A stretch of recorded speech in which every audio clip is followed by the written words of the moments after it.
and press are permitted to report on the proceedings. Reporting includes filming, photography and making an audio recording and providing commentary on proceedings. Please note this meeting is recorded and streamed live.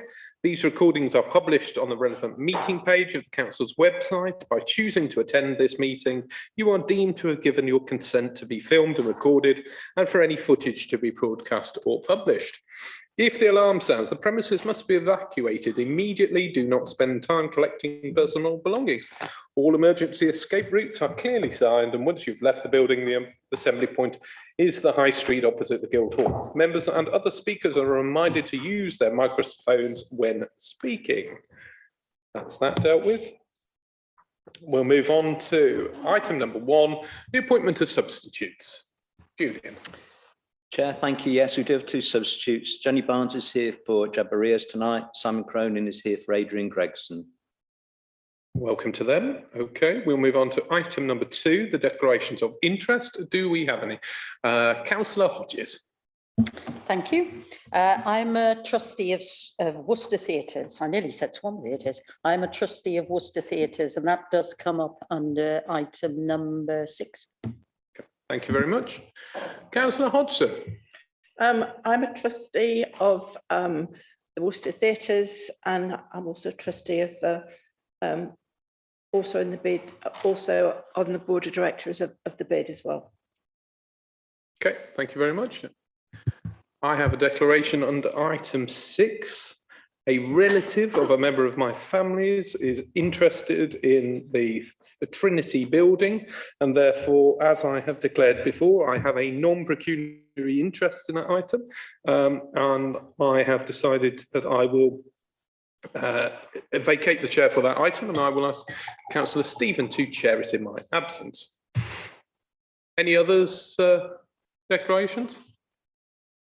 If not, we'll move on then. Thank you very much. To item 3, public representations. Do we have any? We have none. Right, super.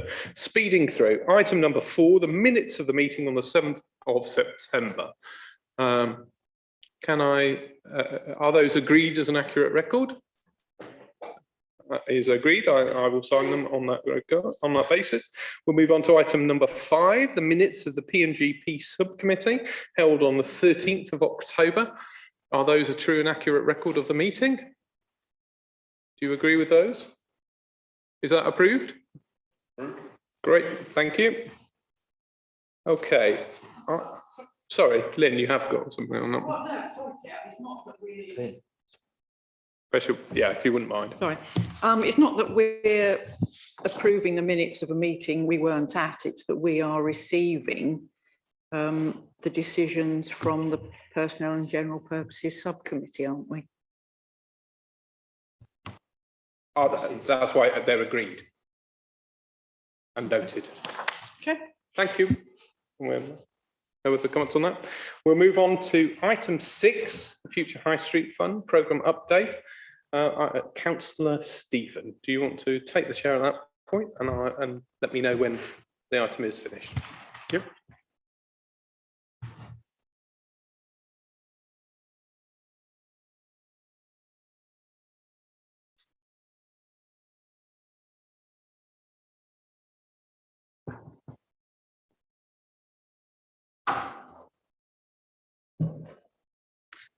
Okay, Shane Flynn, would you like to present the report?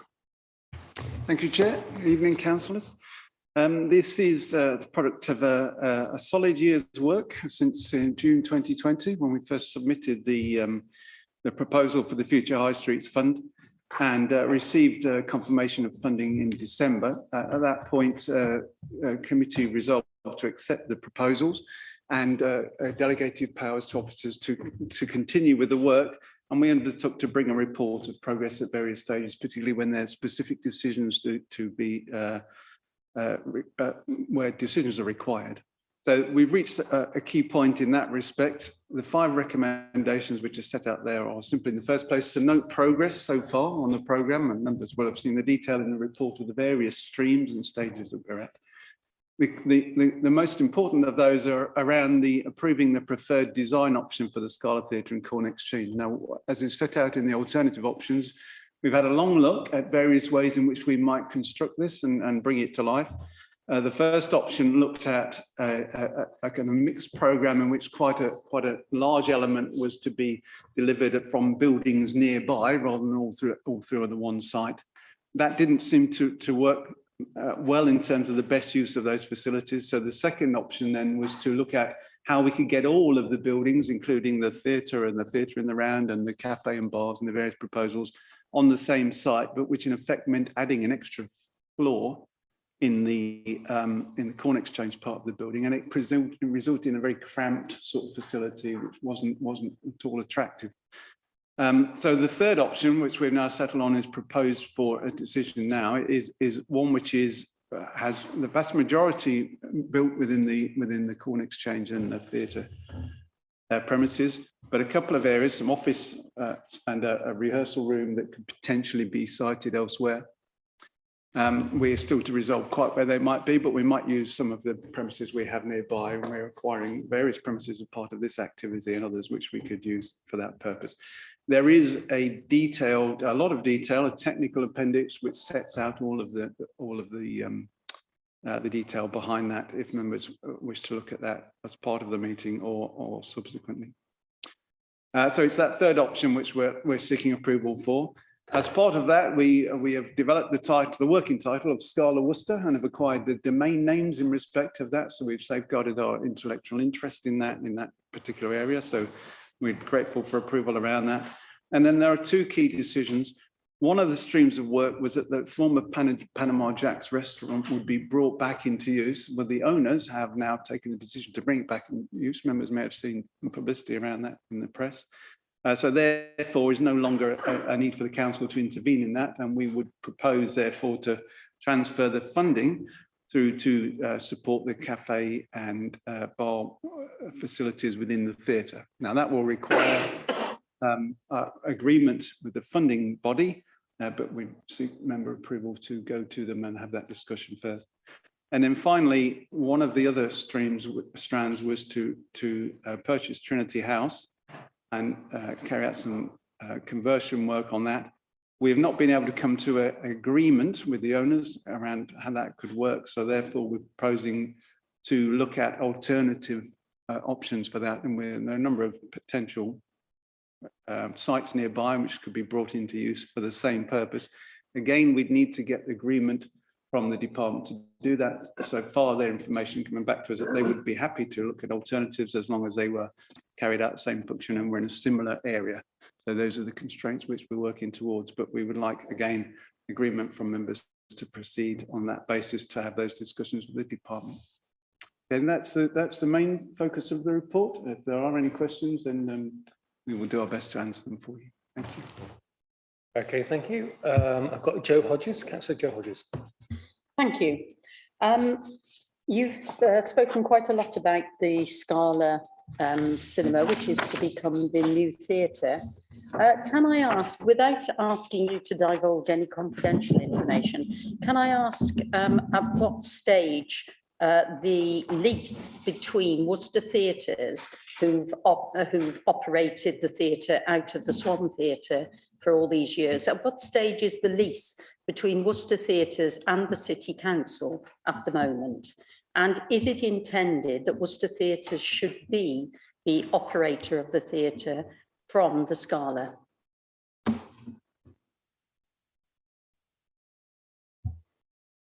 Happy to answer that through you, Chair. Where we are at the moment is that the substantive lease has expired, and we are in the process of agreeing a new lease with Worcester Theatres that I think does two things. What we want to achieve is to provide Worcester Theatres with future security of tenure, which will allow them to go out and be successful in bringing in additional grant support. And in order to do that, they need an ongoing lease agreement. So that's one thing. And secondly, what we also want to try and achieve for the council's purposes is to be in a position where when the Scala becomes a viable option as an alternative location for Worcester theatres, we can then move them from the existing Swan building into the Scala. So it's fair to say that at the moment those discussions are ongoing, and I met with Sarah Jane week before last, and that's where we've got to. In terms of future operation, I think it's fair to say that Worcester Theatres is our preferred operator for the new operation.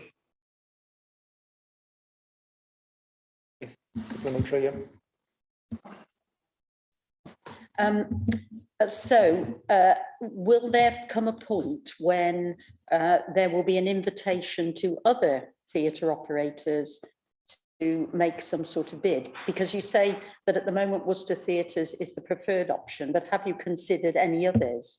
And will you be considering them in the future? Just to be, I'm being slightly pedantic, I'm afraid.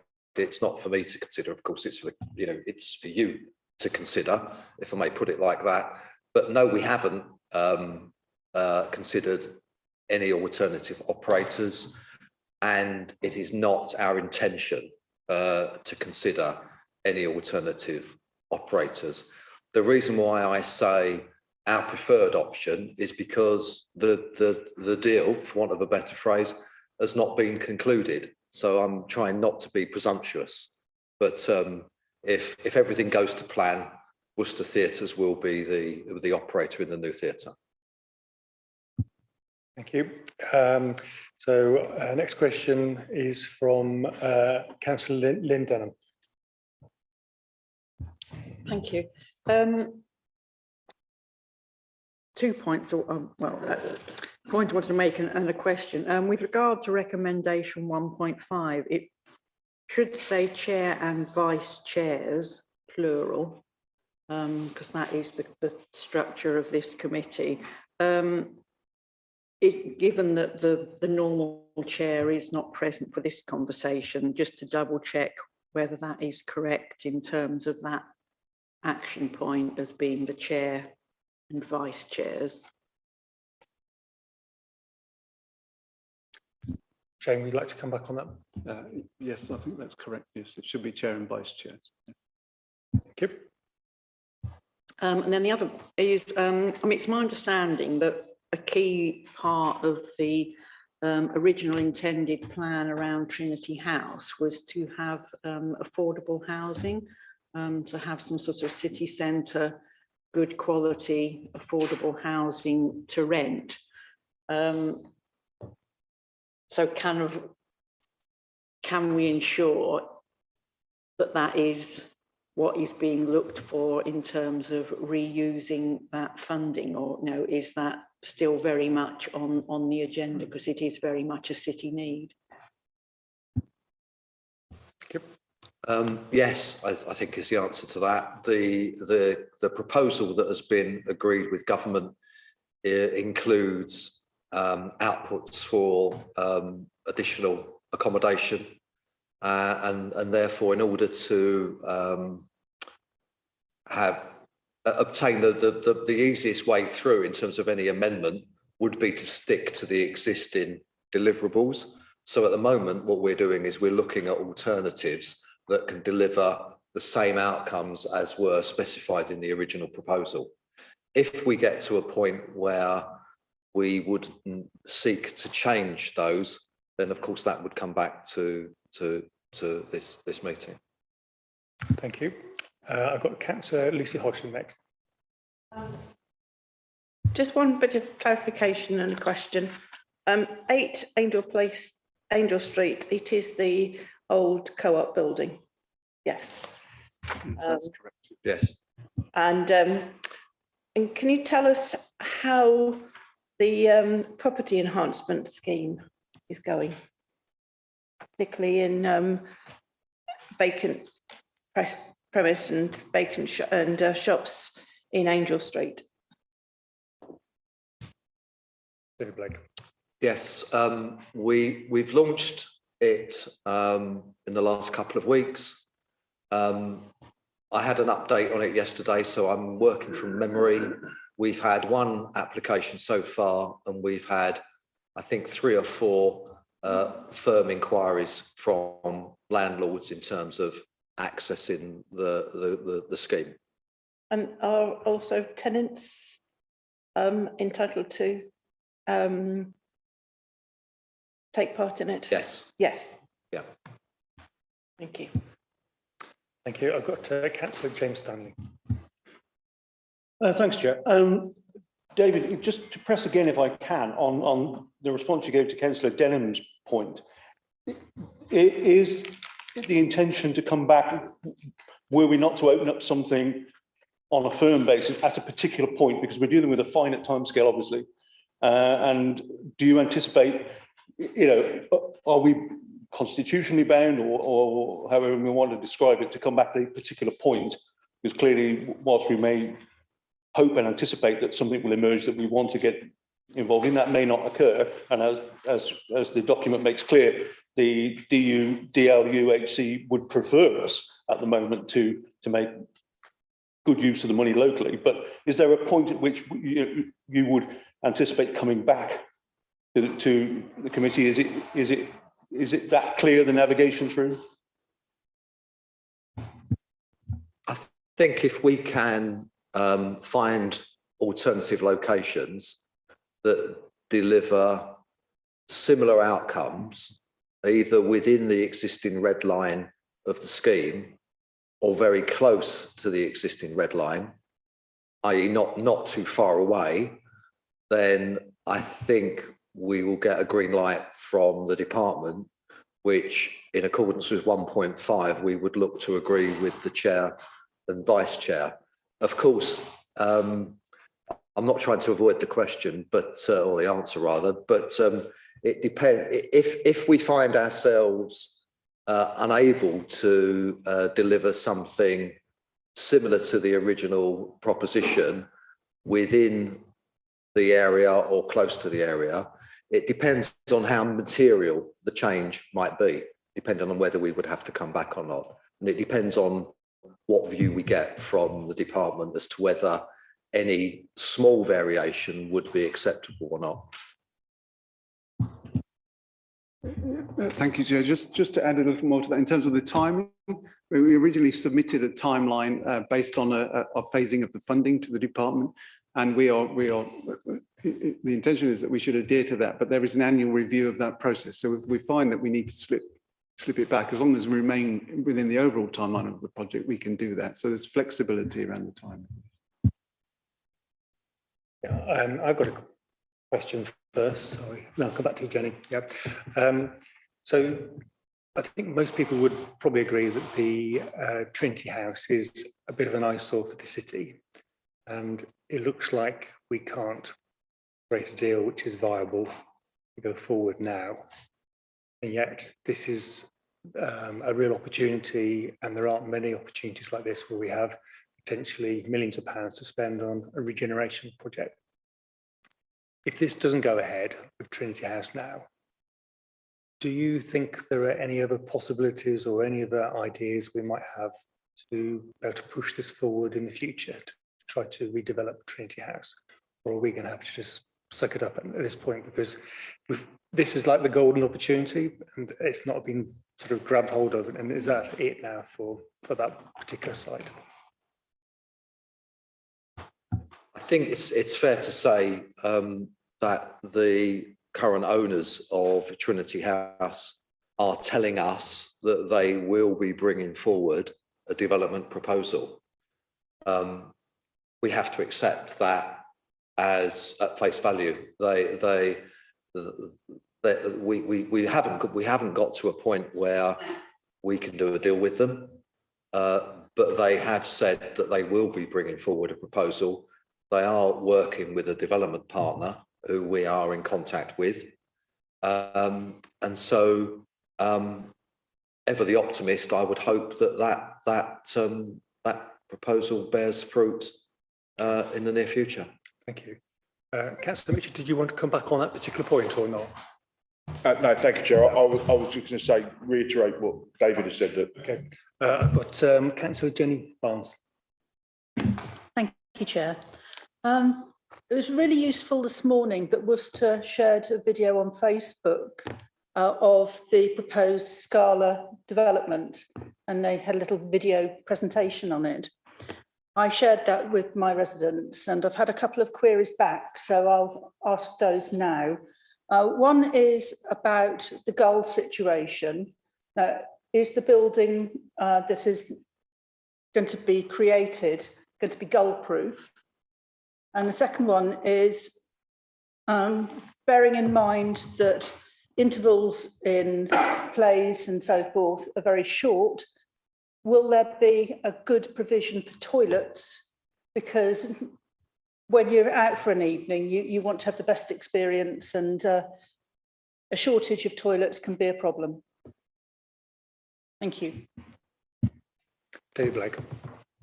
Thank you. I think it's fair to say that anything that we bring forward regarding the Scala building and the adjacent Common Exchange building will have to go through planning.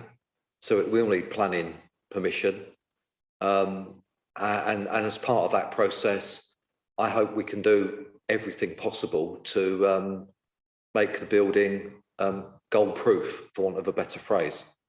In terms of adequate amenities within the building, as Shane has explained, one of the options was an additional level of floor within the building, but we felt that detracted from the amenity value, and there are existing toilets within the building, and we will absolutely make sure that whether it's disabled access that's required or general public access, all of the amenities will be available to people during the intervals. Thank you. Are there? Councillor Cronin. Yes, I'm just curious about the future of Trinity House. Having had an interest in the future of this building ourselves, which we've been unable to progress, if the owners come back with a project which we don't like, does this not put us in a difficult position if we wanted to turn down their project, having had an interest in the development of that site? How does that work out? It would, as any development, it would need to go through a planning process, and if during that process members of the planning committee thought that there was anything about the proposed development that was unsatisfactory from a planning perspective, then of course members could refuse the application. So it's the planning process really is the control in terms of the development of the property.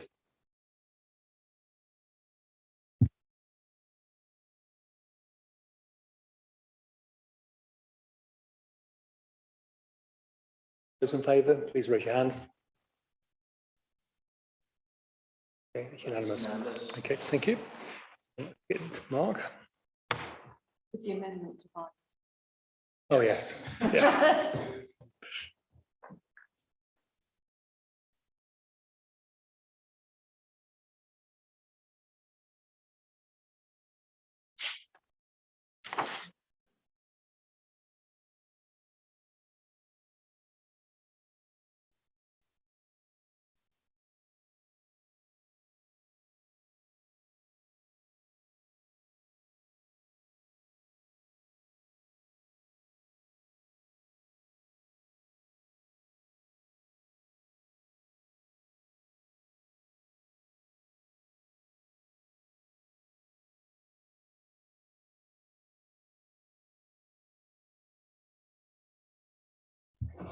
Thank you very much. We'll move on then to item number 7, setting of the budget for 2022-23 and the medium-term financial plan.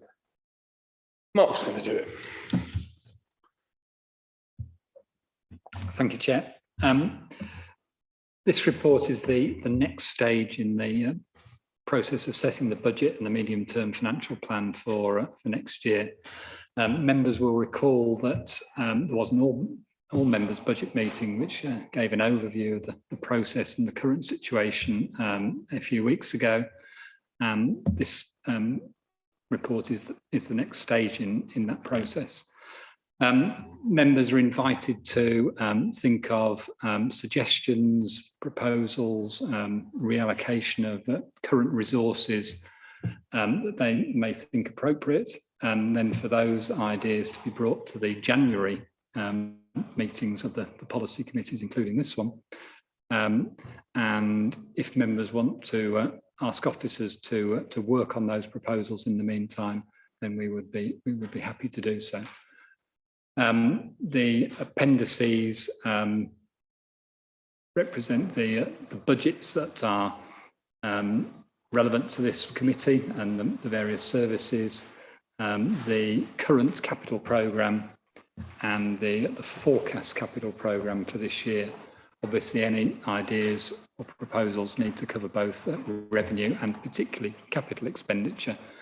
And we'd encourage members to think ahead into future years, not just the immediate next year. I think that sets the scene. I'm happy to take any questions.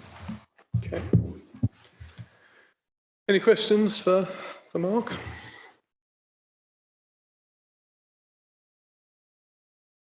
Councillor Denham. Thank you very much. Obviously, permutations of the report have, in terms of the wider plan, have been to other committees. One's eye is always drawn to a red bit on committee papers and appendices. And I note that this is about room hire income for the Guildhall, which obviously has been challenged by the pandemic. But it is also, you know, an important community resource. So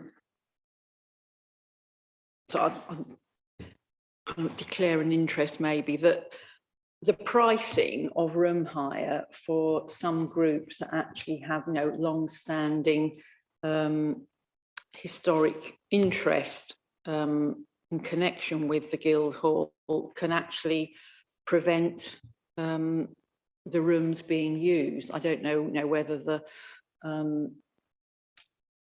it's been tested against the market. Obviously, it is a unique venue.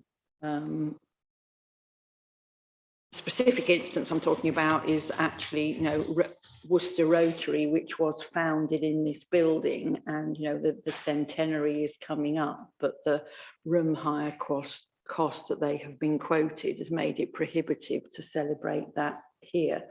So a query about whether, you know, the market is right, you know, that the cost for an expected venue for weddings, I think, may be different for other organisations. A question, then I've got a suggestion thereafter.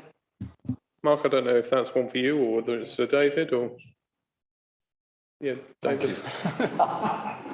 All I would say, Lynn, is I can't, I don't know anything about this particular situation with regard to the one organisation you refer to.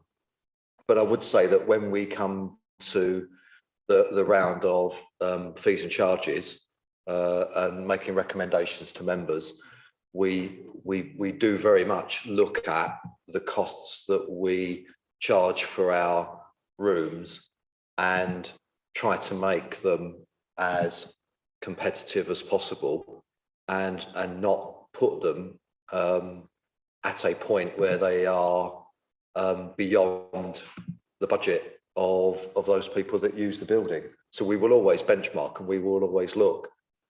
If there is an issue with organisations finding it impossible to use the rooms, then I'm happy to collate that feedback, and then that would influence our recommendations to members in the future when we look to reset the room hire costs. Do you want to use your mic, Louis? Sorry. Just to add on to Lynn's point there, I mean, sometimes you see rates which are, this is the commercial rate and this is the rate for a charity, for example. So maybe there ought to be a two-tier charging system, perhaps. As a policy, I don't know. I mean, fees and charges are, of course, our remit. So if you wish to consider that as a budget proposal, then of course we are at liberty to do so. So maybe we could ask the officers to do that. Do you want to say any more, Shane? Through you, Chair. Yes, that's obviously fees and charges fall to the remit of the Income Generation Committee. So all of those thoughts can be picked up at that committee at the next one and fed through into the budget meeting as usual. Yeah. Councillor Denham, did you have another question? Yeah, well, it was a suggestion, I guess, for income generation, if it hasn't already been considered, is the potential for, paid historic tours of this building. It is a fantastic building, and there would definitely be a market for visitors and for local people to actually have, to fully explore the history and enjoy the explanation. I don't know if that's been considered by any committees to date, but I'm sure there's, yeah. Okay, I'm sure the Chair of Income Gen is here and he's heard that and happy to look at that. Yeah, thank you. Do you want to say anything? Yeah, I mean, I would say obviously tours do go on already around this building, but to the extent of where it relates to income, I wouldn't profess to be able to give any ideas of figures or what it's all about at the moment, but certainly we could look into it. No problem with that. Thank you. Councillor Barnes, I think you had your hand up, didn't you? Thank you, Chair. Referring to Appendix 3, and the revised budget still has Panama Jacks and Trinity House included in it. Is this a mistake, or is it just that it's so new that we haven't had time to change it? It is the latter, yes. That news is late, so as things stand, it's until the decision this evening that remains in the capital programme. So we now can revise that when we come to the next meeting. Mark. Right. Can I just refer back to the fees and charges and the question of discount for charities? The current fees and charges do have a 50% discount for charities and voluntary sector organisations, which applies Monday to Friday, 8:30 to 5:30. Okay, thank you very much. Very helpful. Okay. Any other questions? Mark, are you dealing with the whole of this item, or do you are you going to do any more preamble on the other aspects, MTFP for the next year and things like that, or do you feel you've covered those? It's all under this one, all under setting the budget. Do you want to move on to that?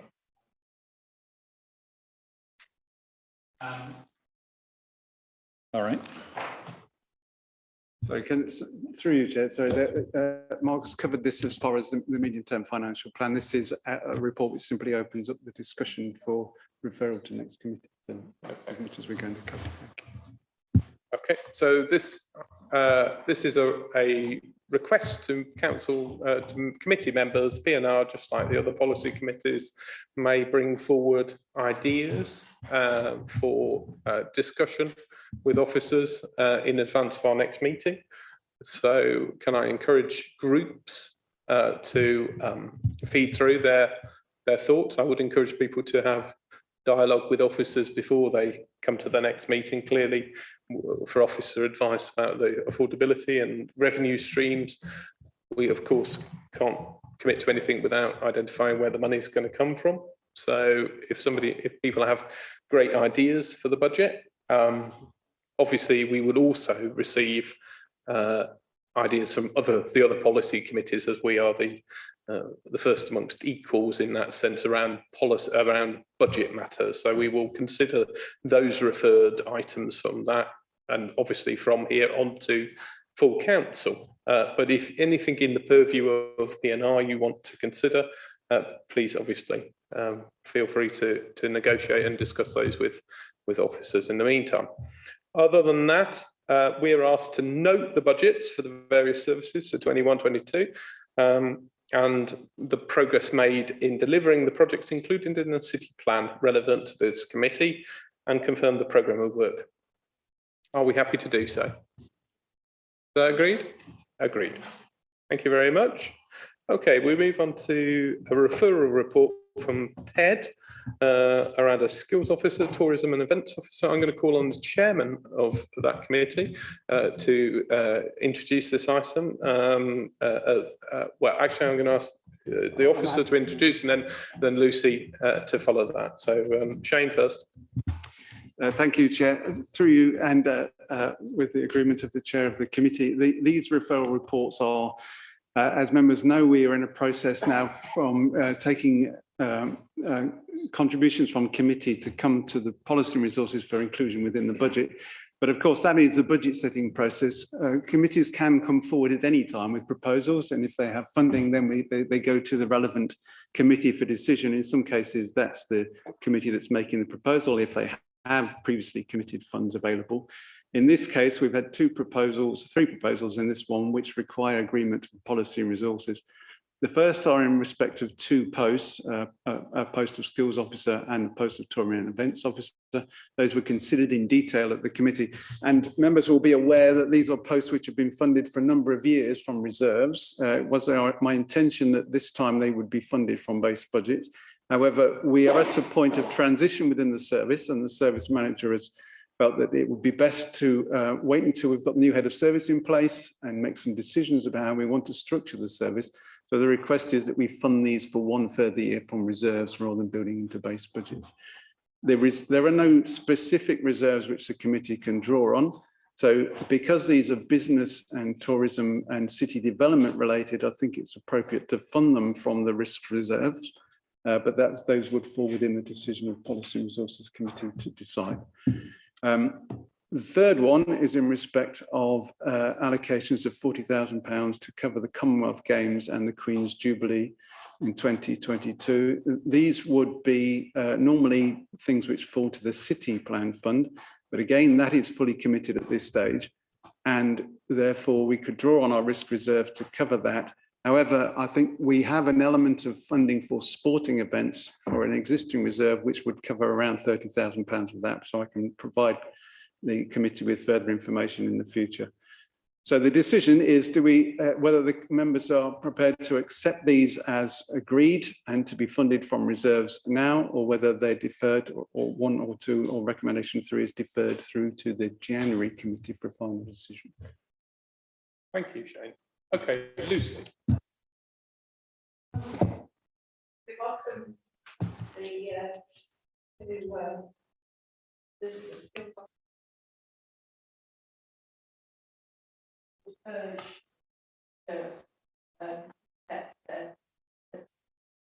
For the next year, but I would like to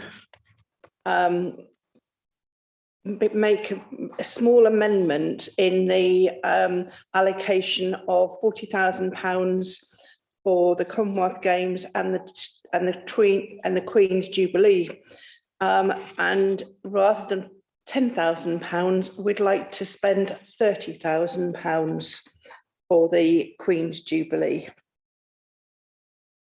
and it would come out of reserves.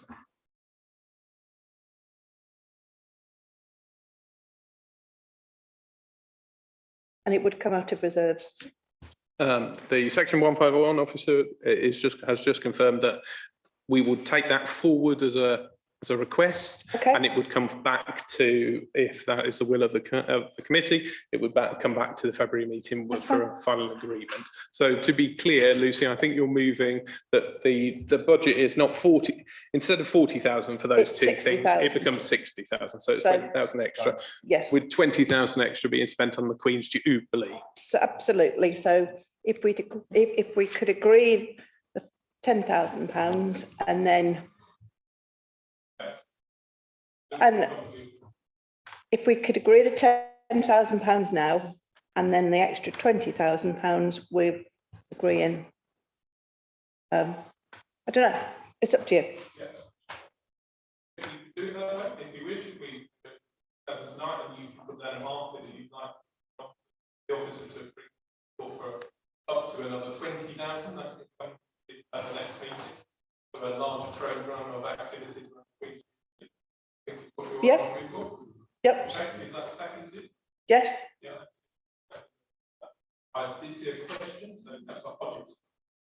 Yes, I mean, as vice chair of this committee and the person who actually chaired the meeting at which this proposal was considered and passed by the committee, I would have thought that if there was a change to the amount that we were asking for, I would have been consulted, which I haven't been. I would urge the P&R committee to renew the position of the skills officer. Post-pandemic, I think this position is particularly important for the renewal of our skills and our workforce. And the tourism officer, we have a lot of things going on in the city at the moment, the arches, the Victorian Fair, all these things are coming back. And so the tourism and events officer is particularly important as well. So I would urge that the P&R committee do approve those two posts. As far as the allocation of 40,000 for those two activities, the Commonwealth Games, of course, are taking place in Birmingham, very close. So £30,000 is, it's really to encourage things to go on. It's not particularly to organise things ourselves, as the £10,000 for the Queen's Jubilee. It was really sort of corn feed to encourage groups to organise activities, street parties, things like that. So I'm unsure here why the extra 20,000 has been asked, because as I said, I haven't been consulted about this. So at the moment, I'm rather unsure about approving it because I don't know why an extra 20,000 has been asked for. It is in order for a member of this committee to make an amendment, as has been done. I'll leave it up to you as between the chair and the vice chair to discuss about the PED outside this meeting, but it is totally in order for Councillor Hodgson to move it, to amend that from 10 to 30. So that is in order.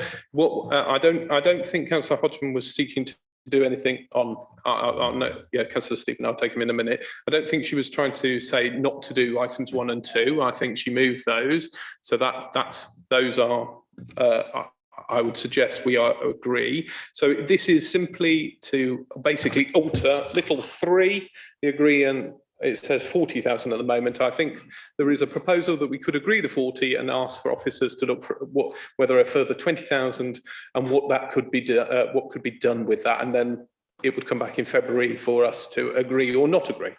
Okay, so Councillor Stephen, you want to come in?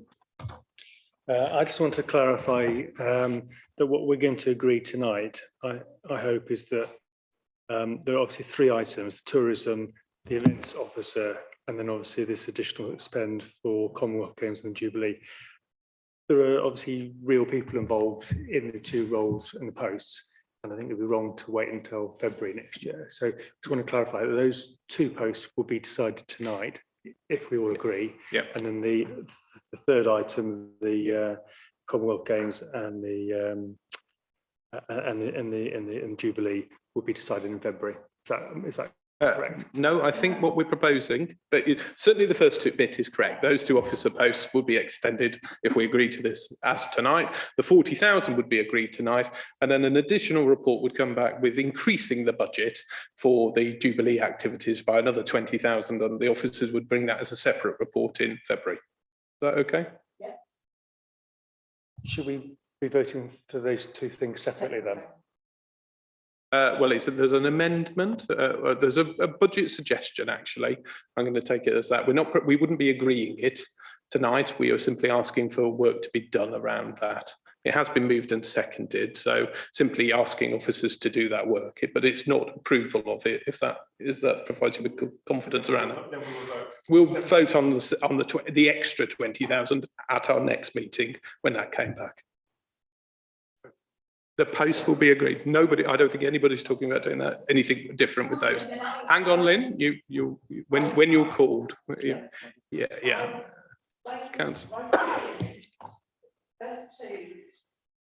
So the officers were, I was hoping that we could agree to it.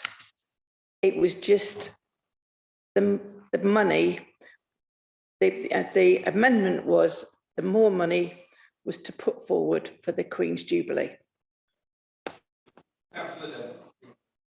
I'll propose that we deal with 1.1 and 1.2, so there's complete clarity and decision making around that.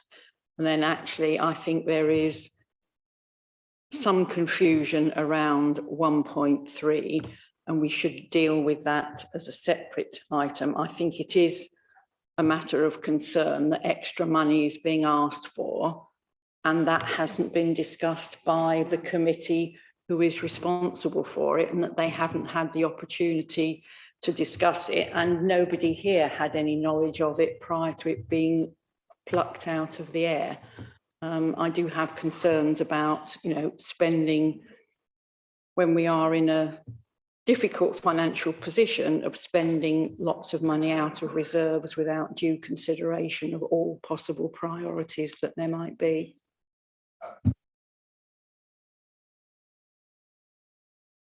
Okay, as I've tried to, but obviously failed, we're not voting on the extra 20,000 this evening. That is simply a request for a separate report to come forward to the next meeting.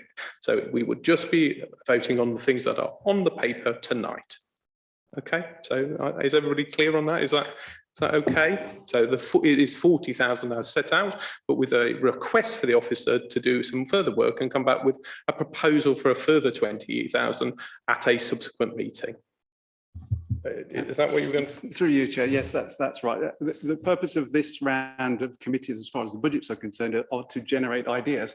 And any member can come forward in the committee or separately to myself or speak to Mark or one of the other lead officers, and we'll do some work around bringing that to the next committee. In this case, because it's relevant to the PED committee, that report would come back there for consideration in January before being passed on to Policy and Resources for final consideration. So that's just that extra £20,000, the uplift in funding. We'll have a report to the next PED committee to consider that.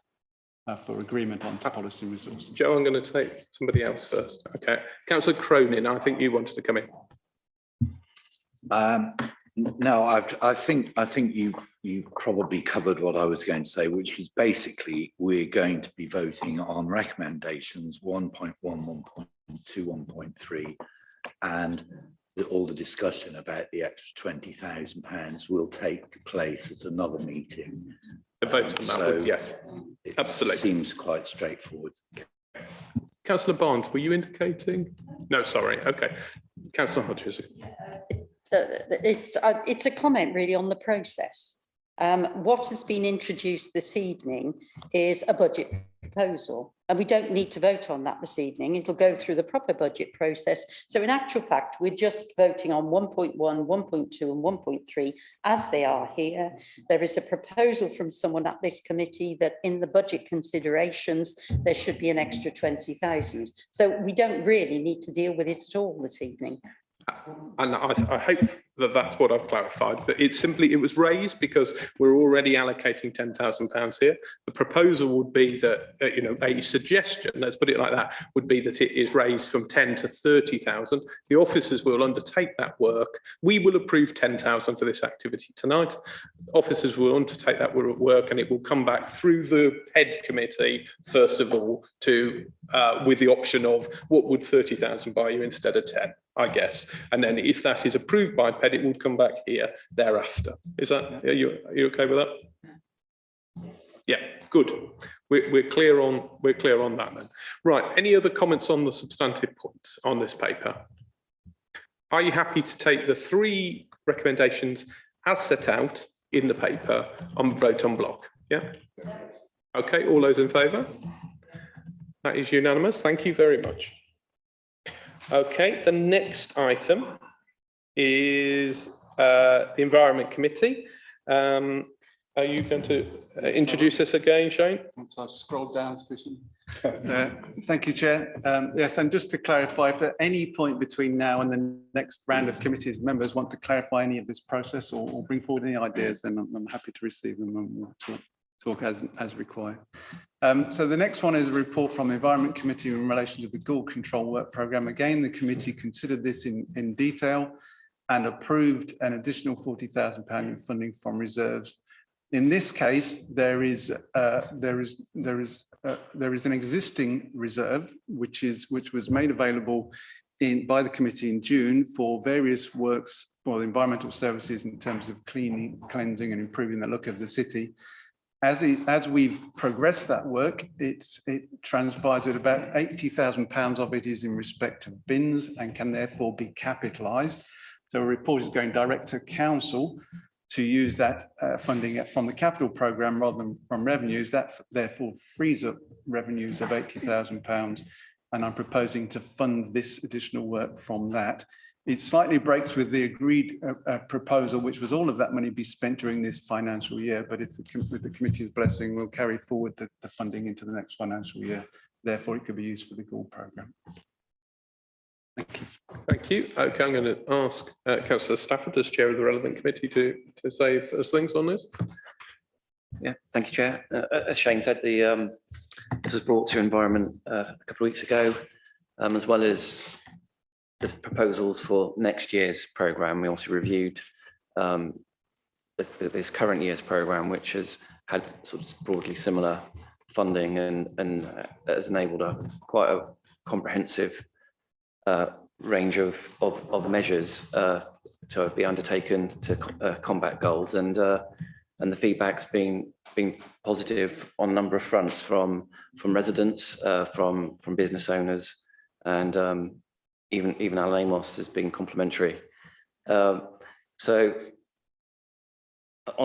as well as the funding that's coming in from the council, there's also areas where we get match funding. So we're actually getting additional spend on goal prevention. So there's match funding coming in from businesses, some resident associations and landlords. So we also had the benefit of Worcester Rugby Services at the Environment Committee, and we had quite a long and detailed discussion, and we'll see support this programme of work laid out in front of you. So hopefully we can support that this evening. Thank you, Councillor Stafford. Can I just say, we'll take you to in 1 second, but the report, some excellent work is clearly being done in the Environment Committee and by officers.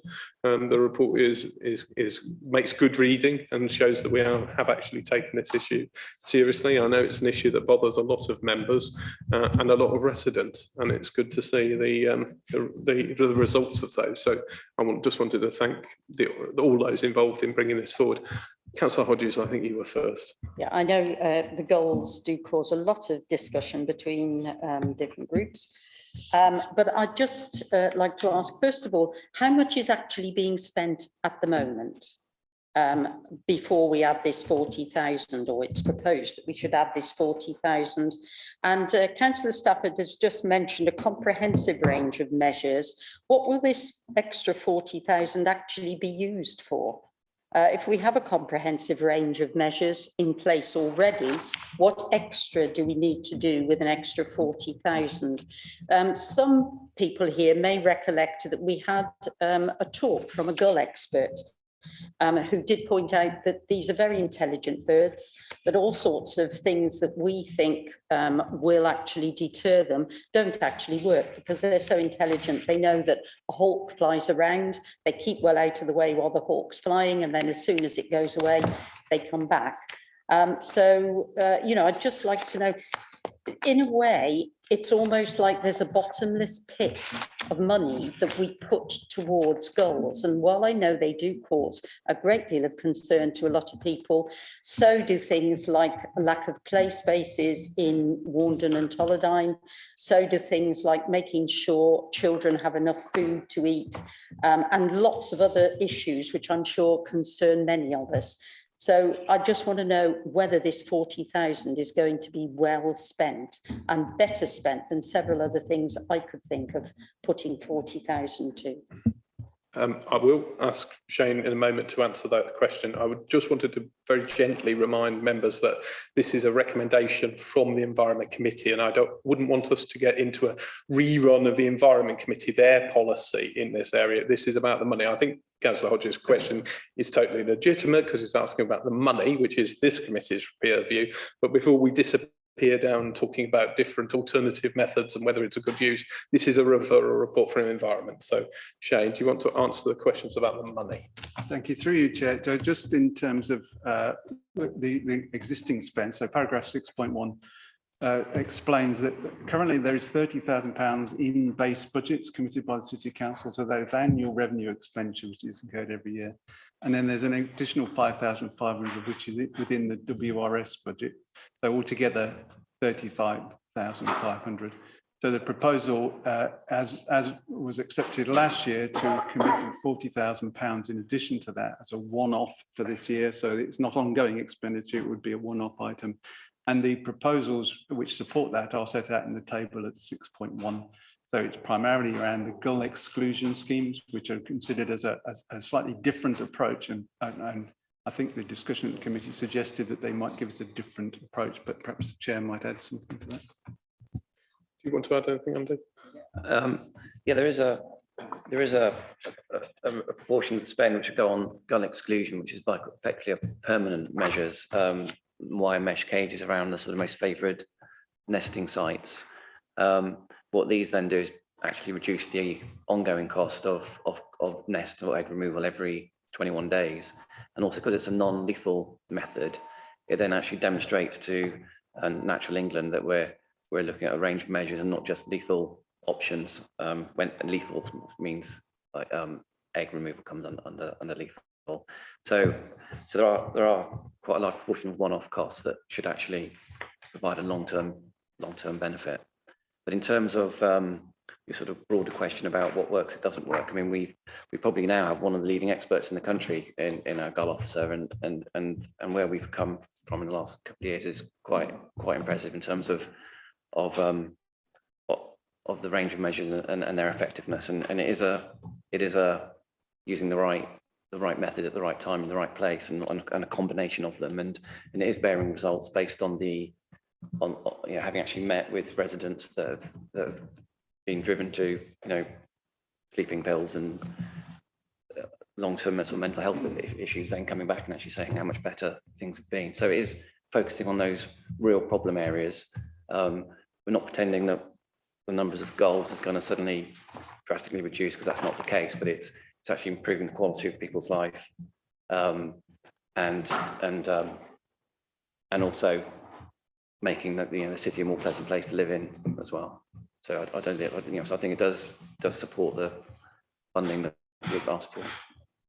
Okay, I've got Councillor Alcott next, and then I think Councillor Cronin you indicated. Yeah, Councillor Alcott. And Chair, thank you. It's quite a selfish question, really, just from a claims point of view. Obviously, we have Gallivant Park, and in recent years, more of a question to Councillor Stafford, there are, excuse me, obviously a lot of gulls are actually in the park now, and they're sort of competing with the ducks, etc., that are there.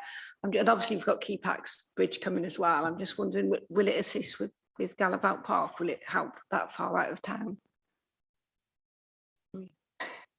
The gull officer will respond to any issues raised, wherever they are in the city. So if there are gull issues wherever they are, report them.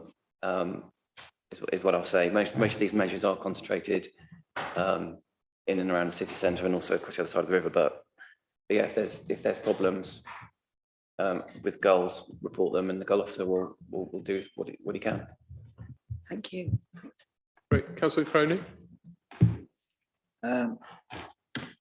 Yeah, in principle, I'm certainly not against improving whatever measures we take to mitigate the problem of gulls, but I'm not convinced of the measures that we're setting up for the effectiveness of whatever we do.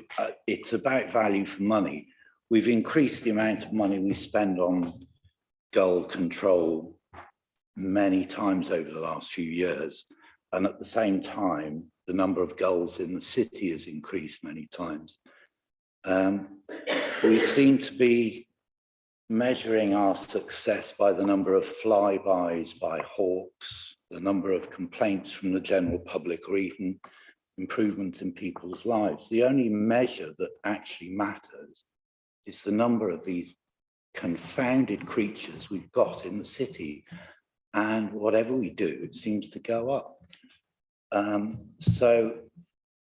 know, in principle, putting the right amount of money against this problem, I'm totally in favour, but I'm not convinced that we're actually measuring the effectiveness so that we can gauge that we're getting good value for money. Did I see? No, okay.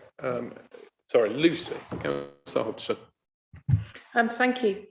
I really do want to just praise the Environment Committee for the work that they've had on this problem, and they really are now almost leading the country in ways of disturbing the chicks and that sort of thing. And I certainly would like to praise the things like hawking and that sort of thing, and things like that we've got to try and solve this problem. And I think they really are trying to do it in the most reasonable way. So thank you. Thank you. Councillor Denham. Thank you. So just to be clear, this 40,000 will double the amount that has been spent. So looking at, you referred us to paragraph 6.1 in the original paper, that talks about a spend of nearly 75,000, which includes the 40,000 that's being asked for now. So in fact, the 40,000 is more than doubling the existing budget. So are we putting that 40,000 into the budget considerations for next financial year? Now, this is the first item that's come to P&R, and my understanding, yes, Environment Committee goals is, is your bag, you're the potential experts for it, so to speak, but other committees are looking at other needs, other priorities, other parts of the city plan. And I think, we should be able to weigh those priorities against each other. And that is what the budget process is about, particularly bearing in mind we have limited financial funds going forwards.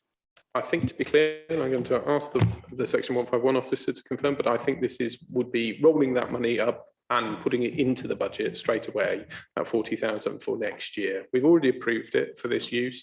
We weren't able to spend it all this year because of the late start in terms of the work, but it would be a commitment to spending it next year. And obviously, in terms of getting an early start on that, needs that money in advance. But would you like to clarify anything now? Because I think the committee are being asked to confirm the 40,000 for next year at this committee, not to put it as another item for the budget. Through you, Chair, yes, that's correct. This was money which was already approved for work in environmental services on various activities in the city centre for this year. What our normal process is that money which isn't carried forward was returned to central budgets. But as this is already a reserve which was in the remit of the committee, all we're requesting from Policy and Resources to be allowed to carry that forward into next year so it can be spent on the budget.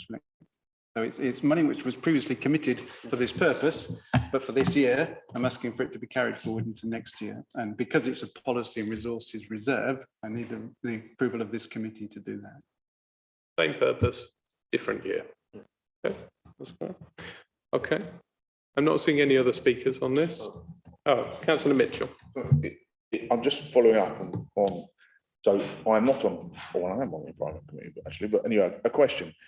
If we've, and I'm looking at Councillor Stafford, if we've taken 223 eggs destroyed, I'm assuming that means 223 less gulls that have arrived in the city this year. So therefore, that's a measure of reduction of. Is that correct? Councillor Stafford. That was well, mate, through you, that Chair, was a I question apologise. through me, but Through the Chair, to if you would Councillor like to provide the answer. I mean, broadly, they will lay further eggs. So if eggs are taken, they will take. But if it's persisted throughout the breeding season, then in theory you've taken those eggs out. But yeah, it's obviously more complicated than that. Some of the measures that we've taken will actually prevent some gulls from breeding at all, because they'll be put off because of the hawking or their nesting sites being, their favoured nesting sites no longer available. So it could potentially be higher, but whether it's a 1-for-1, I don't know. Thank you. Okay. On that basis, can I ask us for all those in favour of spending this, allocating this 40,000, would you indicate? Against? Abstain? That's passed. Okay, thank you. We move on then to Communities Committee and the hosting of the Knife Angel. Are you going to give us another one on this one? Thank you, through you, Chair. Yes, this again was considered in depth at the committee, and it's more straightforward in terms of the allocation, because at the end of at the outturn report in June, this committee agreed a reserve of £50,000 for spending on arts and culture activities. I think this can be reasonably classed within that category, so therefore it's a straightforward allocation from that fund, which is there are sufficient funds left to meet the costs. Thank you. I think this is an excellent project. I'm delighted that Worcester is receiving the Knife Angel, and I'm hoping that the committee will agree to put this money towards it tonight. We know that both fear and actual knife violence is a huge issue across the country, and the threats, physical threats, are actually the #1 crime reported in this city, and I hope that this would act as a serious deterrent for people considering knife crime, and will make us all think about it. So I for one, are really supportive of it. Councillor Stanley, do you want to say any more from the committee? Yeah, thanks very much. I mean, I'm as you remarked, Chair, and I can echo those comments that we are all this. I certainly know that I and members of my group are determined to do whatever we can to eradicate the scourge of knife crime, and I suspect that is the case across the table. It is something that is has a scarring effect on numerous communities throughout the city and the country, and for what is a modest sum of money, we can get a superb, iconic piece of work into the city, which I hope then will have a really profound effect on those who come to see it. We can take that message to schools and educational establishments, and anything we can do to deter any individual from taking knives onto the street, or for that matter any weapon of a similar nature, is money well spent. It is something that is very serious, particularly in those inner city areas in the city and also in the country, and we should support this, and I'm delighted that it's before us tonight. Thank you. Councillor Mitchell. Thank you, Chair. I just want to add my support to this. As a magistrate, you see people, both the victim and people who come in who use knives. It is a genuine issue. And I think the timing couldn't be better, because it aligns with the article in the Worcester News today, which is West Mercia Police doing a knife amnesty for knife bins in Worcester, Hereford and Redditch. So it sets that message, it continues that message. It is about education. It's telling children that carrying knives is a bad thing. So I would commend the Communities Committee for the work they've done on getting this to Worcester. Fantastic. That's my support. Councillor Mackay. Yeah, thank you, Chair. I would just say in relation to knife crime in general, I had it confirmed at the Health and Wellbeing Committee last night that Worcester itself isn't a hotspot for knife crime. However, the idea of this angel coming to the city, it's all about promoting conversation between parents and their children. It's about community conversations as well.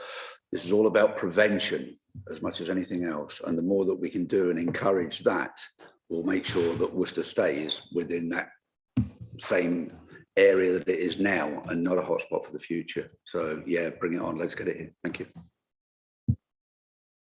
I'm not seeing any other speakers. In that case, can we move to the vote on this then? All those in favour of the 7,500? That's unanimous. Thank you very much. Great to see the support across the chamber for that one. Item number 11, appointment to outside bodies that we are asked to consider.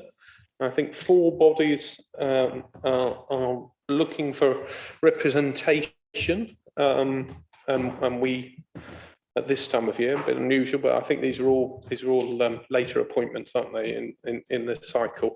So I haven't got a list necessarily, but I'm looking at Mr. Pugh if he has any names to put forward for Bishop Hall. Should we do them one at a time? Thank you, Chair. Yes. Bishop Hall's charity and nomination is Councillor Mel Orcar. There being no other nominations, we agree with that? Agreed? Okay. Claims charities. Councillor Stafford is a nomination from one side. Yes. Is that the only nomination? Yeah, Councillor Stafford's the only one I've got. Okay. There being no others, is that agreed? Yep. Okay. Hello United charities, sounds like a football team, but Councillor Mitchell is the current nominee and has offered to Councillor continue. Mitchell's been picked for the team. Yeah. Okay, good. Makes a difference. Certainly. Okay. Is that agreed? Okay. And then Worcester City Parish Relief in Need charity. Yes, Paul Denham again. Paul Denham has volunteered or been volunteered. Is that agreed? Agreed. Okay, thank you. Thank you very much. We'll move on to item 12, Q2 financial monitoring report. Mr. Baldwin. Thank you, Chair. This report sets out the second quarter year-end forecast for the council's budget. I'm pleased to be able to report that the forecast is for a deficit that's consistent with the first quarter's forecast. So 436,000 deficit, which is marginally better than the first quarter. As you're probably aware, the council finances continue to be affected by the effects of the pandemic and the lockdown that the country's been under, and this is reflected in the financial position that the council's expenditure is pretty close to the budget, but the income overall is a budget deficit, if you look at paragraph 3.2, of just over £1 million. Fortunately, in setting the budget for this year, we did anticipate that income would be challenging, particularly in the area of car parking. And so we set aside a contingency to cover that of 600,000. And probably coincidentally, the current forecast deficit is 649,000.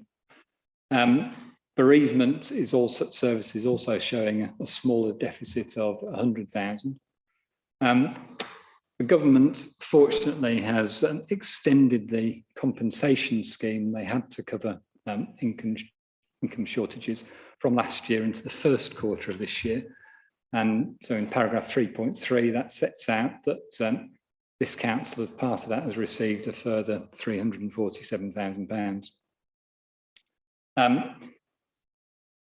If you take those together, and along with the income challenge we have in the leisure service, where the leisure provider has been up against the fact that for part of the year the leisure centres were closed, and then having reopened, the membership has still been below the levels we were experiencing previously.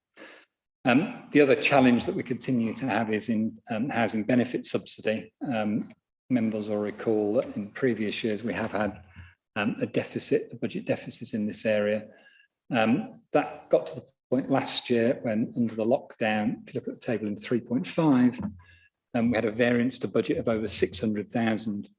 Fortunately, that has now reduced, and for the current year, that's forecast to be 475, which is a good improvement against last year, but is still higher than the year before, and considerably higher than the budget. That's explained further on in the report that there's two underlying factors there. That, obviously, with people furloughed, possibly no longer in work, it increases the claims for housing benefits, and equally, the council previously has received repayments back in terms of previous overpayments for housing benefit. The trend we're seeing at the moment is that those overpayments are reducing, partly because of improved communications. It's much easier now for somebody online to report that they're now in work, and the system therefore adjusts much more quickly than it did in the past to reduce that housing benefit that's paid. And equally, as people move on to universal credit, they're then paid the benefit gross, and it's up to them to make the repayment back. Previously, that could be deducted. And that's for the council making the recovery of the repayments that much more difficult and takes longer to do. So taking those income and the housing benefit subsidy measures together, along with the fact that expenditures in line, brings us to that overall deficit of the 436,000. There's much more detail in the report, which I'm happy to go through, but mindful of time, I'll suggest we move to questions. Thank you very much.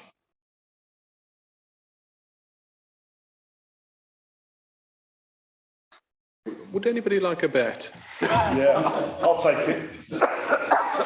That by the end of the year, the financial year, things will be somewhat better than this. I mean, I've just got the Q2 performance for each of the last 4 years, where we've had quite a sizable deficit forecast, and then a much better picture at the end of the year. So would it be fair to say that I should perhaps not be worrying too much at this point, given the good financial governance we have, Mr. Baldwin, in this authority, and a history of improvements in Q3 and Q4? That's the case for table paragraph 4. I'd also be interested in that. 436,000.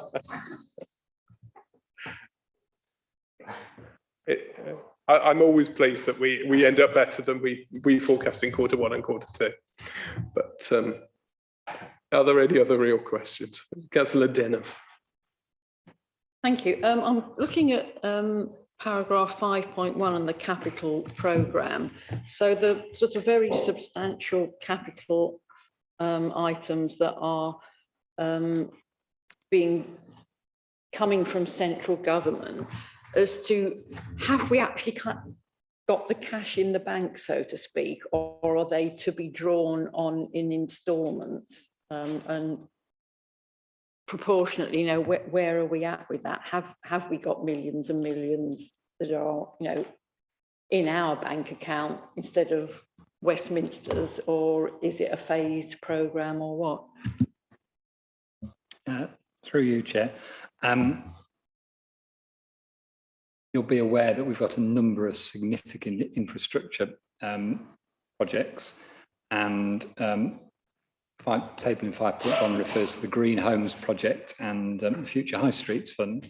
And for those two, yes, we've received most of the cash. And at any point in time at the moment, we're placing large sums of money on deposit. Unfortunately, interest rates are so low that we're not actually earning anything on that cash. So it's almost meaningless for us, apart from knowing that we have got it.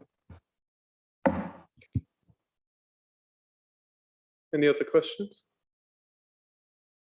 If not, can we are asked to note this report, I assume. Let's just check.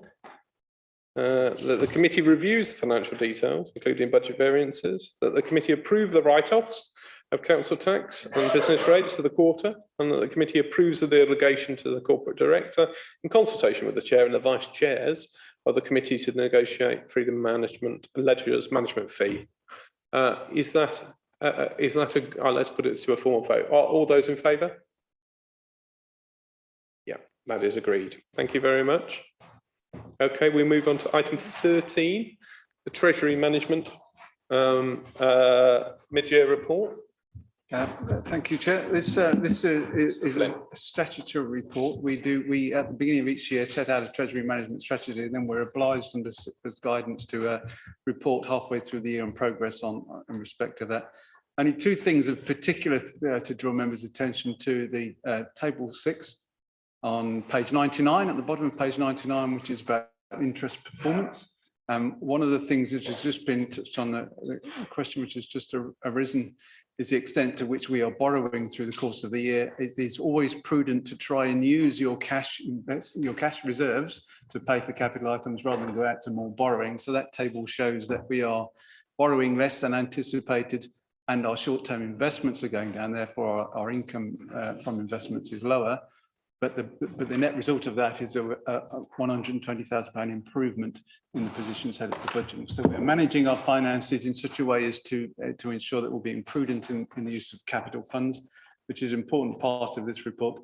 And the other thing which is which we need to draw to your attention is the extent to which we've complied with the SIPRA Code of Practice and on Treasury Management and our own Treasury Management strategy. And the table set out in paragraph 9 from pages 100 and 101. Just simply read down the right-hand column. Have we complied with the instructions and best practice and your approvals? You can see that consistently we have approved those. So it's for members to note that we are adhering to the policies that were set at the beginning of the year. Are there any questions for Mr. Blinn on that? Councillor Stephen. Because of things like climate change, obviously there's going to be a lot less investment in the future in fossil fuels. And obviously we may have things invested in various stock market things, various financial instruments. Are there any concerns or any issues that we might have about any stranded assets that might get cause us problems in the future? We consider that in our planning. Through you, Chair. It's unlikely. The commitments that we have in terms of our investments are primarily within banking sector and national banks rather than international banks. We have some investments in property funds, and because that's a fund, then we can't guarantee that some of those investments might not be of the type that you've suggested. There are green versions, if I can put it that way, of those particular property funds, and we continue to look at those. But as things stand, the set of investments we have is unlikely to get it into the position which you've suggested. I mean, Mark might be able to say a bit more on the actual specifics of what we're currently investing in. Thank you. I think Shane summed it up fairly well, that the large sums of money that I was referring to, Councillor Denham, are placed purely on deposit with the leading UK banks, the Bank of England. Our main investment is in a property fund where the values that fund can go up and down, but because it's property based, it tends to be pretty stable. And the exposure then to fossil fuels, for example, climate change, is going to be fairly limited on that.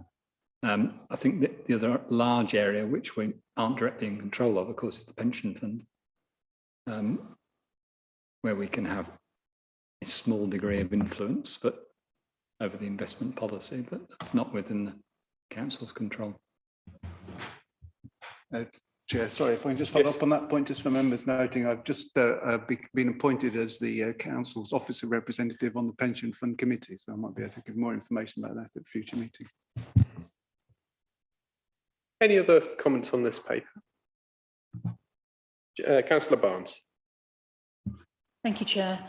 And noting on page 98, our credit rating of AA negative, compared to other authorities of A+.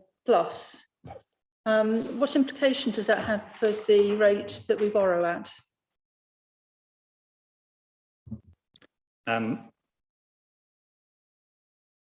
In practice, AA- and A+ are fairly close. In terms of our borrowing, to date, we've borrowed from the PWLB, the Public Works Loan Board, where, because we're borrowing directly from the government, the credit ratings don't make any difference. If we were to borrow out in the market, then the credit rating might have a small bearing on it. But as I say, AA- and A+ are pretty close. Thank you. Is AA- better than A+? It strikes me, it sounds like it is. It is. Yeah. Yeah. AA- is Apologies, better. I thought it was the other way around. I think that's right. AA- is. Yeah. We'll undertake to check that and get back to the committee. They're both pretty good. Okay, so no, it's AA-, AA-. Okay. If it helps, the maximum is 3 A's, so therefore we're moving up the scale towards it. Yeah. But a good question to ask nonetheless. Okay. Right. That report is for noting. Do we agree to note that? Noted. Great. Thank you very much. Right. The Corporate Risk Management Report, Q2. Yes, Shane. Through you, Chair. This is, you'll note, members will note there is only one red risk, which is around local government funding. There were two. One was around IT security, but we have just implemented a system of immutable backups, so we can now back up all of our systems in the event of a cyber attack, so reduce the risk on that. Local government funding, the position is eased slightly with the settlement, which was more positive than one might have hoped for local government. They're talking about a £4.8 billion increase in core funding over 3 years. And some hints that things like new homes bonus and the lower tier services grant, which we received at the last budget, might be continued. So as things stand, the position is perhaps slightly better, but I would still regard it as red until we get some security around the settlement, which is due in December. Thank you. Any questions on the risk management report? Councillor Hodges.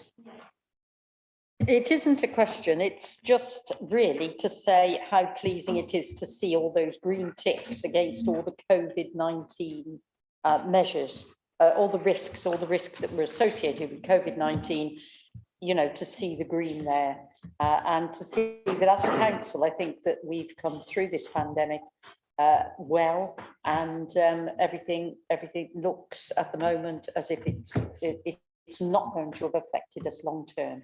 Let's hope, fingers crossed. And Councillor Denham. Yeah, I mean, I echo the hard work that, you know, officers throughout the organisation have put in with regard to COVID. My question is, and I don't know, is actually around the risks of the management reorganisation that has taken place. I don't know whether it would fall within any of these, but I guess what I'm observing is that there are significant risks around it. You know, we've been running with some senior vacancies that have led to service problems and concerns, and with the change and churn within that, I think there are very significant service risks attached. Is it in here? Does it need to actually be formally looked at within this report? Would you like to answer that, or I might even give the managing director an opportunity if you want? Through you, Chair, I'm happy to take that back. There isn't a specific risk around that. The one that captures a risk around our internal development, is around the cultural change risk, number 2. So, but there's nothing specific about this set of management reorganisations which we're going through at the moment. So we look to bring that into the plan. Yes, we can do that. David. Thank you, Chair. All I would add is that as many members will know, we went through a very, very rigorous process in terms of the selection and appointment of the officers into the new posts. And we are in the process now of finalising the start dates for most of those. Some dates we've already got in the diary, some have already been announced, and that work, I would hope, to a great extent mitigates any future risks in terms of the capacity and capability of the organisation. Thank you. Thank you. Anybody else? Councillor Mackay. Yeah, thank you, Chair. Going on from Councillor Hodges with relation to the COVID-19 return to premises. The comment says that by the end of October, it was expected that the wider workforce, the expectation the staff will be in the office for the majority of the time. So I just wondered if that is the case, and what sort of wider workforce we talk about, sort of majority-wise, percentage-wise, and is there a hybrid situation still? I'm going to ask David Blake on that one. Thank you. Well, members will obviously understand that throughout the pandemic, approximately half of the staff have continued to operate in their place of work, whether that's refuse collection, street scene, bereavement, and part of the houses and the youth outreach teams.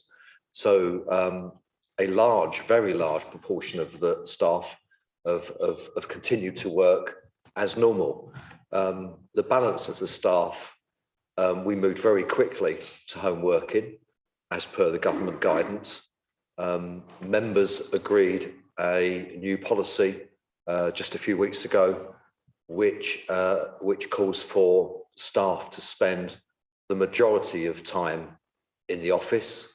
That policy is now in operation, and I've not carried out any personal checks in terms of bookings, but I am comfortable that where possible, in the majority of cases, people are now spending the majority of time in the office. Thank you. Thank you. Okay, we are asked to note this report. Are we agree? Do we agree to do that? Is that agreed? That is agreed. Thank you. We move on to item 15, the Q2 performance report. Who's going to do that? Shane?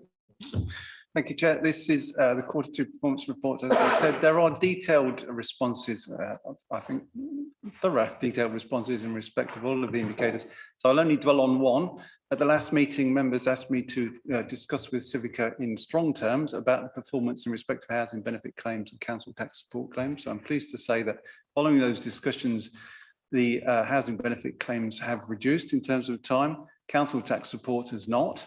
And we have now agreed a process whereby we'll reset that so that a lot of the existing claims will be simply accepted as they are, and then we'll review those at the beginning of the year. So that should mean that that process will now come down. I should also advise members that the Civica have advised us that they're not going to continue with this contract, and they're going to withdraw from it, and the anticipated withdrawal date is December 2022.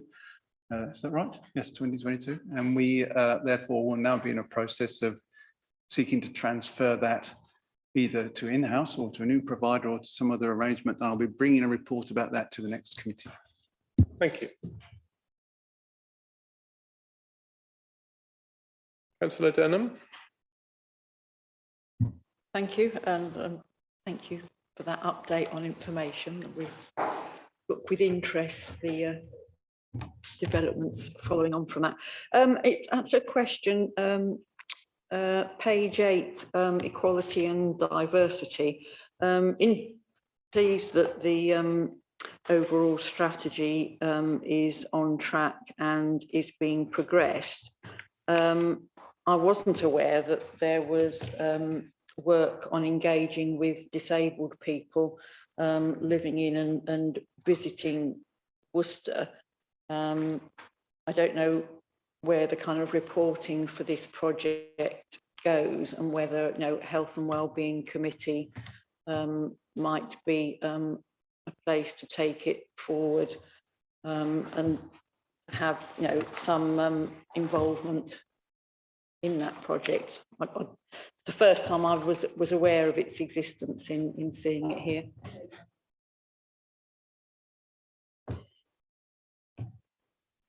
Do you want to answer that one, Shane? I'm happy to take that proposal forward and discuss it with the relevant director. Any other questions, Councillor Stephen?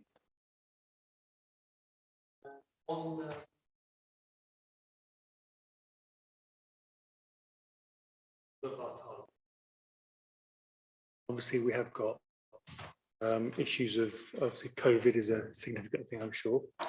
I'm just wondering how much of is it possible to break down these figures so that you can actually take out the COVID element so that we know how much of it is COVID and how much of it is normal absence? David? Yeah. Yes, we can provide that to members. From a management information perspective, we already do that and look at the breakdown. I'm pleased to say that the absence due to COVID infection has been relatively low, as has been alluded to previously with the other agenda items. In terms of the last 18 months, we haven't seen the large numbers of absenteeism that we hope to avoid, but we're planning for. But what we were struck by were a number of staff having to be in quarantine due to COVID. So we do have a breakdown between infections and COVID and other factors, and we can provide that. But just to reassure members, we haven't had a significant outbreak of COVID infections amongst the staff. Yes.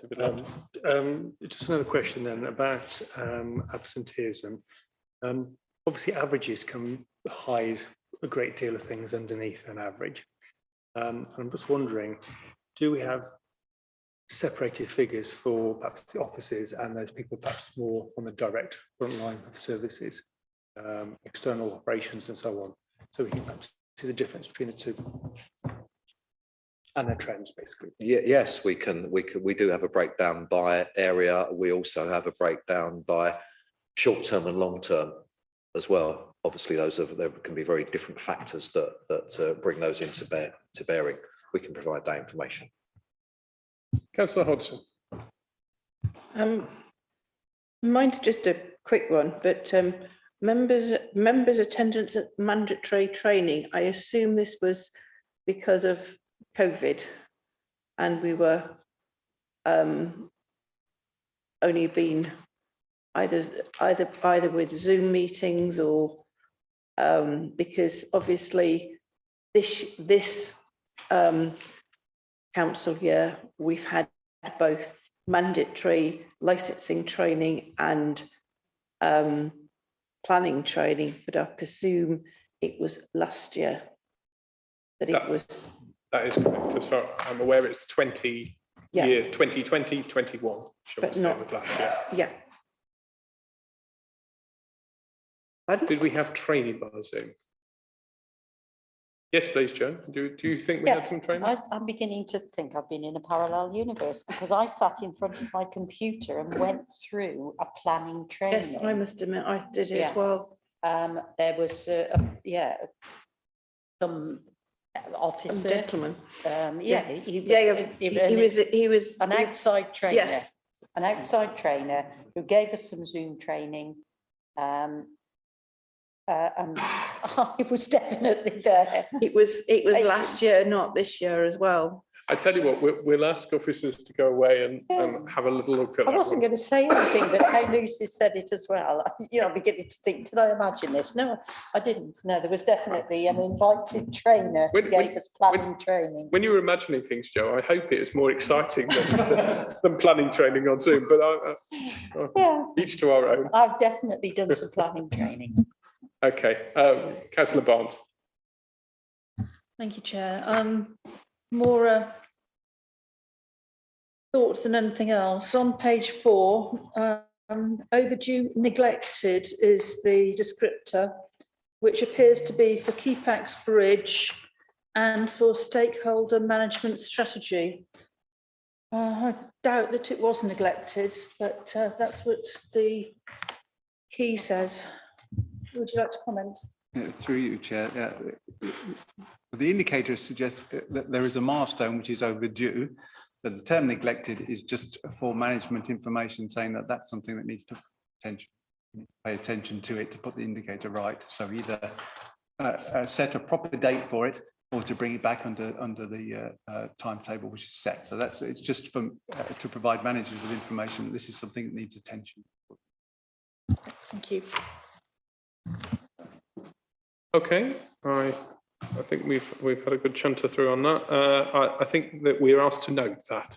So are we? Do we agree to note that? Okay, thank you. Item 15, any other business, which in the opinion of the chair is of sufficient urgency to warrant consideration. I've not been notified of anything, so I don't believe there is anything there. Could I ask somebody to move